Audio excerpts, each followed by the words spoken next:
भावे समयासी सादर भावे देव ठेवील तैसे रहावे. समयासी सादर भावे देव ठेवील तैसे रहावे. कोणे दिवशी बसून हत्तीवर, कोणे दिवशी पालखी सुभेदार, कोणे दिवशी पायीचा चाकर चालून जावे. समयासी सादर भावे देव ठेवील तैसे रहावे. कोणे दिवशी बसून याची मन, कोणे दिवशी घरात नाही धान्य, कोणे दिवशी द्रव्याची साठवण कोठे साठवावे. समयासी सादर व्हावे देव ठेवील तैसे रहावे. कोणे दिवशी यमयती चालून, कोणे दिवशी प्राण जाती घेऊन, कोणे दिवशी स्मशानी जाऊन एकटे रहावे. समयासी सादर व्हावे देव ठेवील तैसे रहावे. कोणे दिवशी होईल सद्गुरूची कृपा, कोणे दिवशी चुकती जन्माच्या खेपा, कोणे दिवशी सावत्याच्या बापात दर्शन द्यावे. समयाशी सादर व्हावे देव ठेवील तैसे रहावे. नमो पांडुरंगा दयाळा, नमो पांडुरंगा दयाळा, नमो पांडुरंगा दयाळा, नमो पांडुरंगा दयाळा.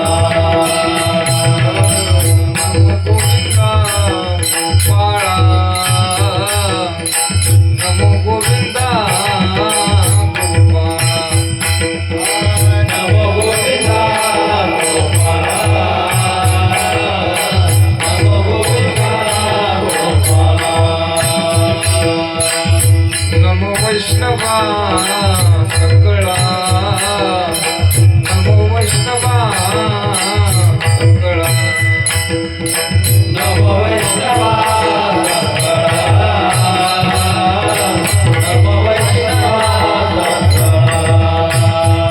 योगिया ऋषीश्वरा. नमो नमो योगिया ऋषीश्वरा. नमो नमो नमो आदिमाया सागरा, नमो आदिमाया सागरा. योगिया ऋषीश्वरा. नमो नमो योगिया ऋषीश्वरा. नमो नमो आदिमाया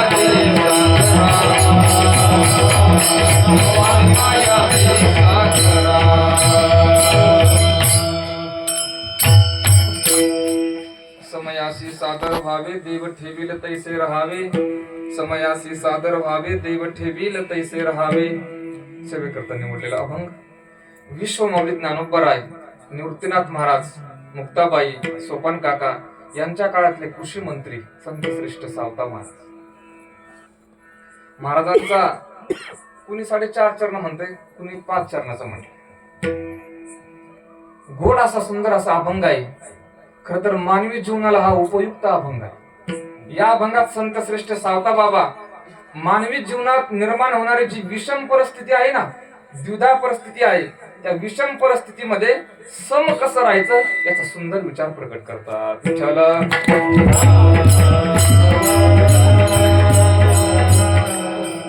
सुरुवात करण्यापूर्वी थोडासा परिहार द्यायचा, तो म्हणजे असा. प्रतिवर्षाप्रमाणे संपन्न होत असणारा हा अखंड हरिनाम सप्ताह याही वर्षी मोठ्या उत्साहात, आनंदात, स्वच्छ शांत अशा या वातावरणामध्ये संपन्न होतोय. आपलं खरं तर हे 12वं वर्ष आहे, तपपूर्ती वर्ष आहे. असं म्हटलंय परमार्थात तप केल्याशिवाय तुम्हाला काहीच भेटणार नाही. तप याचं उलट काय होतं? पत. थोडक्यात तप केल्याशिवाय परमात्म्याच्या दरबारात पद तयार होत नाही. आता 12 वर्ष आपण हा सोहळा करताय. पाठीमागे 3 दिवसाचा होता, महाराजांनी मला करताना दिली. आता 8 दिवसाचा आपण हा सोहळा करताय. सुंदर असा हा सोहळा आहे. या सोहळ्याकरता मोठमोठ्या लोकांचं मार्गदर्शन आहे, आशीर्वाद आहेत. या सोहळ्यात इथे ज्यांची सुंदर अशी श्रीमद भागवत कथा सुरू आहे ते आमचे ज्येष्ठ श्रेष्ठ असणारे आमचे महाराज. खर तर भागवत कथा आपण काही भागवत कथा जे ऐकतोय ना महाराज, आता इथं मीडिया नसल्यामुळे मोबाईल बंद केला तरी चालेल ना. मोबाईल बंद करा, मोकळं काम होतं. खर तर इतर ज्या भागवत कथा मी पाहतोय, मला जे जाणवलं त्या भागवत कथा म्हणजे निवड पार्टी